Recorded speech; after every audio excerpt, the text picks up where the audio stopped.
Good morning friend. सर्वात आधी सर्वांना श्री स्वामी समर्थ. कसे आहात तुम्ही सर्व? आय होप सर्व स्वस्त असणार, मस्त असणार आणि आपला स्टडी करत असणार. चला तर मग आजच्या या सुंदर दिवसाच्या सुंदर प्रवासाला सुरुवात करूया. तर जसं की मी तुम्हाला मागच्या ब्लॉगमध्ये सांगितलं होतं, माझी तब्येत थोडी ठीक नव्हती, त्यामुळे मी 5 ते 6 दिवसांचा ब्रेक घेतला होता. पण आता माझी तब्येत पूर्णपणे बरी झाली आहे आणि मी माझं 21 दिवसांचं चॅलेंज सुरू करत आहे. आजचा या 21 दिवसांच्या चॅलेंजमधला दिवस पहिला आहे. चॅलेंज तर घेतलं, पण कुठलीही पूर्वतयारी नव्हती, कारण आजारी असल्यामुळे आदल्या दिवशी औषधं घेतली रात्री आणि झोपले तर सकाळी 7:30लाच जाग आली.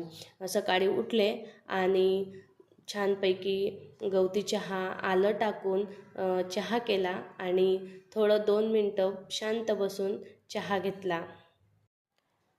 सकाळी उठल्या उठल्या गरम चहा घ्यायला मला खूप आवडतो, पण सध्या मी वेट लॉसच्या जर्नीवर आहे आणि मी म्हणजे बऱ्याच वेळेस चहा स्किप केला. मी नेहमी नव्हते घेत, पण जेव्हा मला आठवण आली ना, तेव्हा मी नक्की चहा करून घेत होते.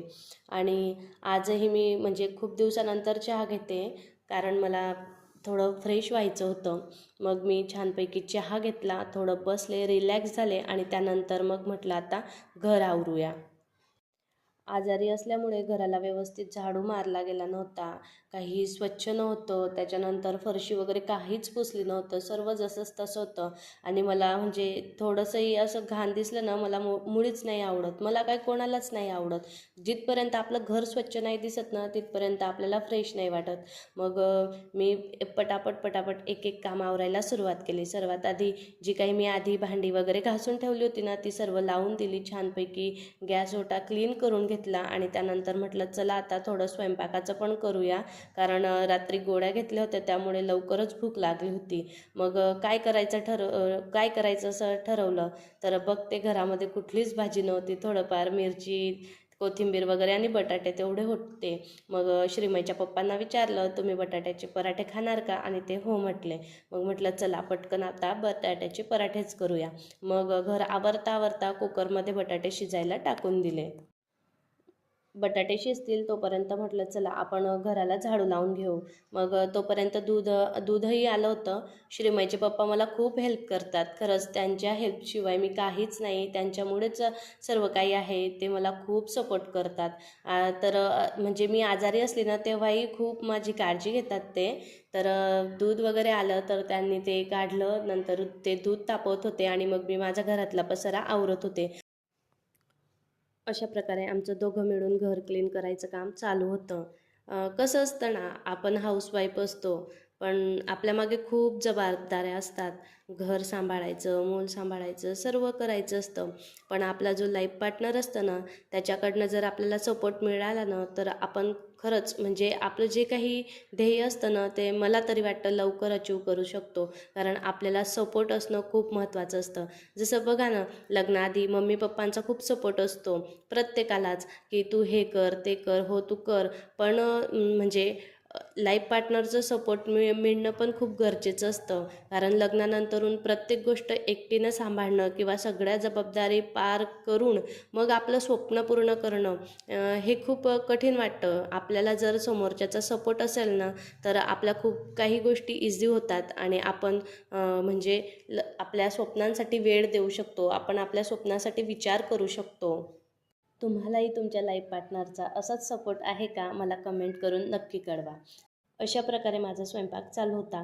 मग मी सर्वात आधी कणिक मळून घेतली आणि त्यानंतर परत गॅस ओटा क्लीन केला आणि जी मी काही बटाटे शिजवली होती ना, म्हटलं आता ती कुकरमधून बाहेर काढून घेते, म्हणजे ती थोडी थंड होऊन जातील, त्याचे साल लगेच निघतील. मग मी ती बटाटे काढून घेतले आणि त्यानंतर आता थोडंसं मिरची, लसूण आणि कोथिंबीर यांची पेस्ट करून मग मला ती फोडणी द्यायची होती स्टफिंगसाठी. मग म्हटलं ते करून घेते. तर बघते तर लाईटच नव्हती. मग आता काय करायचं कळतच नव्हतं. बटाट्याचे पराठे तर खायचेच होते. मग थोडा विचार केला आणि आठवलं माझ्याजवळ ना एक चॉपर आहे. मी ते घेतलं होतं कधींचं, पण असं जास्त मी कधी यूज नाही करत. मग मी ते काढलं आणि म्हटलं चला याच्यात करून बघू, कारण मी असं कधी केलं नव्हतं त्यामध्ये. मग होईल की नाही हे पण मला माहिती नव्हतं, पण म्हटलं ट्राय करायला काय हरकत आहे. मग मी ते काढलं शेवटी. आज सकाळी जाग आली तेव्हाच विचार केला होता, आज खूप अभ्यास करायचा. इतक्या दिवसांचं पूर्ण भरून काढायचं आहे आपल्याला. खूप अभ्यास करायचा आहे. सर्व सब्जेक्टचा व्यवस्थित टॉपिक वाईज रिव्हिजन पण करायची आहे. जास्तीत जास्त अभ्यास करायचा आहे.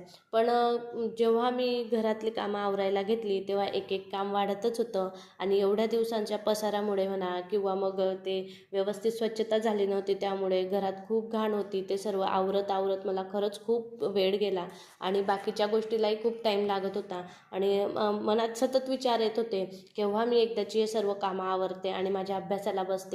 मला काय टार्गेट करायचं आहे, मी आज कोणत्या सब्जेक्टपासून सुरुवात करू, कुठला टॉपिक घेऊ, कसा अभ्यास करू, हे सर्व असं माझ्या मनामध्ये चालूच होतं. पण सोबत कामही करायचं होतं. मग ते काम केल्याशिवाय तर पर्याय नव्हता. मग म्हटलं चला आधी पटकन हे सर्व आवरून घेऊ आणि मग आपल्या अभ्यासाला सुरुवात करू. ज्या काही हाऊसवाईफ असतात किंवा होममेकर त्यांचं आयुष्य असंच असतं. आपण कितीही प्लॅन केला तरी आपल्याला आधी सर्व परिस्थिती बघावी लागते. सर्व व्यवस्थित हँडल करून आणि मग नंतर आपल्याला स्वतःसाठी वेळ मिळत असतो आणि तसं काहीसं आज माझ्यासोबत होत होतं. म्हणून आपलं हाऊसवाईफचं जे काही स्टडी रुटीन असतं ते बाकीच्यांपेक्षा थोडं वेगळं असतं. कारण कसं असतं, बाकी जे असतात अनमॅरिड असतात किंवा कोणी जॉब करणारे असतात, तर कोणी म्हणजे फुल टाईम स्टडी पण करणारे असतात.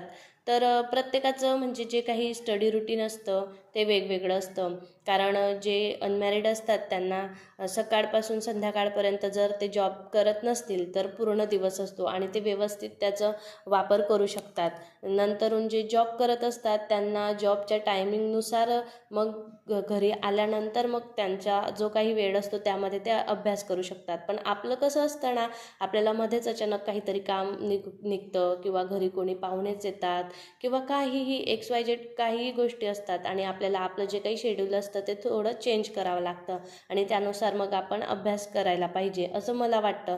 कारण आपण जर ठरवलं आज मी 5 वाजेला अभ्यासाला बसेल, तर नाही म्हणजे आपल्याला काही कारणाने त्या वेळेत अभ्यास नाही करता आला तर मग निराश नाही व्हायचं. म्हणजे ठीक आहे 5ला नाही बसलो ना, ठीक आहे कधी 6ला टाईम भेटतोय ना, चला 2 पानं काय होत ना, पण आपण ते 2 पेजेस तरी वाचले पाहिजेत असं मला वाटतं.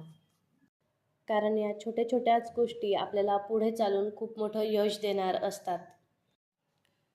माझंही काहीसं असंच असतं. म्हणजे सकाळी मी 4ला उठून माझे जे 2-2.5 तास आहेत ना अभ्यासाचे ते व्यवस्थित होतात. पण दुपारी जेव्हा श्रीमय झोपतो, घरातली कामं आवरली जातात, तेव्हाच मग मला अभ्यासाला वेळ मिळत असतो. आणि आजही बघा तसंच झालं. सर्व कामं आवरल्यानंतरून मी 2:30-2:45ला फ्री झाले आणि तेव्हा मग मी अभ्यासाला सुरुवात केली. तर मी आज टार्गेट वगैरे असं काहीच लिहिलं नव्हतं. कुठल्या सब्जेक्टपासून सुरुवात करू हेही विचार केला नव्हता. मग विचार केला की आपण पॉलिटीपासून सुरुवात करूया. कारण आधीच माझे 3 ते 4 चॅप्टर झालेले होते. मग मी पॉलिटीपासून सुरुवात केली. तर पॉलिटीमध्ये मी नागरिकत्व हा जो काही चॅप्टर आहे ना तो अभ्यासायला सुरुवात केली. तसं बघितलं तर चॅप्टर खूप छोटं होतं पण महत्त्वाचं होतं. त्याच्यामध्ये ना खूप अशा महत्त्वाच्या गोष्टी दिल्या होत्या. जसं की नागरिकांना कोणते हक्क प्राप्त आहे, त्याच्यानंतरून नागरिकत्वाचा कायदा कधी लागला, त्यानंतरून जे विदेशातून लोक येतात त्यांना कशाप्रकारे आपल्या देशाची नागरिकता मिळत असते. अशा खूप काही गोष्टी यामध्ये दिलेल्या आहेत. त्यानंतरून विविध कलम म्हणजे आपल्याला कलम 5 पासून ते कलम 11पर्यंतचा अभ्यास या चॅप्टरमध्ये होता. त्याच्यामध्ये विविध कायदे कधी पास झाले, संसदमध्ये काय झालं, या सर्व गोष्टींची माहिती या चॅप्टरमध्ये दिलेली होती. त्यानंतरून एखाद्या देशाची आपल्याला नागरिकता घ्यायची असेल तर मग कशा प्रकारे नोंदणी होते, एखादा देश म्हणजे आपल्या देशातून जर एखादा व्यक्तीची नागरिकता काढायची असेल तर कोणत्या अटींवरती काढली जाते, अशा सर्व गोष्टींची माहिती या चॅप्टरमध्ये दिलेली होती.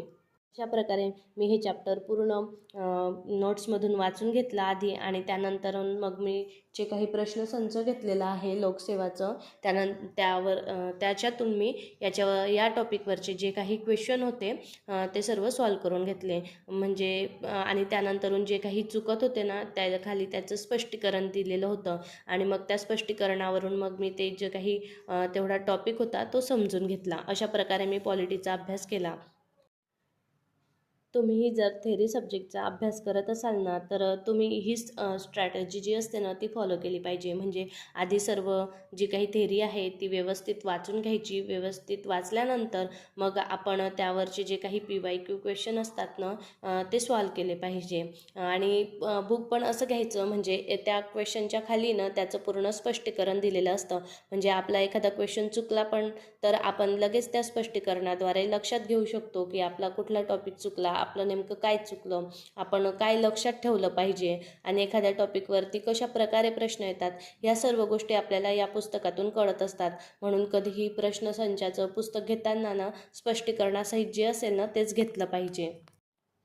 5:30 वाजेपर्यंत मी पॉलिटीचा अभ्यास केला आणि त्यानंतर मग मी जो काही क्लास घेतलेला आहे ऑनलाईन, त्याच्यातून मी माझं मॅथचा जो काही क्लास आहे तो केला. आणि त्यानंतर मग मी ठरवलं की मी रोज आहे ना 10 शब्द म्हणजे मराठीचे समानार्थी, विरुद्धार्थी, वाक्प्रचार आणि म्हणी, आणि त्यानंतरून 10च्या सेटमध्ये इंग्लिशचे पण होकॅब डेली करायचे आहेत मला.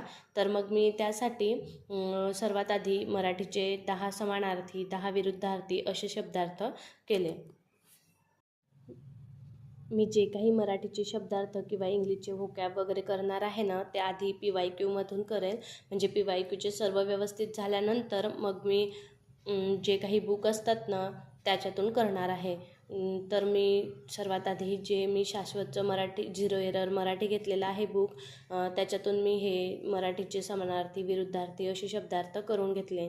त्यानंतर बराच वेळ झाला होता आणि स्वयंपाकाची तयारीही करायची होती. मग मी रात्री साधे फोडणीची खिचडीच करायचं ठरवलं. मग मी खिचडी लावून दिली आणि तोपर्यंत बाकीचे काही कामं होतं ते सर्व आवरून घेतले. त्यानंतर जेवण वगैरे झाले. सर्व कामं झाल्यानंतर मग मी परत 10 वाजेला अभ्यासाला बसले. पण रात्री गोळ्या घेतल्यामुळे मला झोप येत होती आणि मग मी फक्त अर्धा ते पाऊण तासच अभ्यास करू शकले. अशा प्रकारे माझा चॅलेंजचा पहिला दिवस गेला आहे आणि मी माझं जे काही पूर्ण रुटीन आहे ते तुमच्यासोबत शेअर केलं आहे. मी इतरांसोबत कधीच स्पर्धा करत नसते. मी फक्त मला स्वतःला कालच्यापेक्षा आज चांगलं बनवण्याचा प्रयत्न करत असते आणि माझ्या आजचा हा छोटासा प्रयत्न. आजचा दिवस कसा गेला हे तुम्ही पाहिलंच. प्रत्येक दिवस परफेक्ट नसतो, पण प्रयत्न करणं हे आपलं काम आहे. आणि माझ्या या छोट्याशा प्रवासाचे साक्षीदार बनल्याबद्दल तुमचे खूप खूप धन्यवाद. तुमचा एक लाईक आणि कमेंट माझ्यासाठी खूप महत्त्वाचं आहे. कारण एक लाईक आणि एक कमेंट जर आपल्याला आलं ना तर त्याचा एक आनंद खूप वेगळा असतो. तर माझे हे व्हिडिओ आवडत असतील तर नक्कीच माझ्या चॅनलला सबस्क्राईब करा, लाईक करा, शेअर करा आणि तुमचं प्रेम असंच राहू द्या. चला पुन्हा भेटूया उद्याच्या व्लॉगमध्ये. तोपर्यंत हसत राहा, शिकत राहा आणि आपला अभ्यास करत राहा.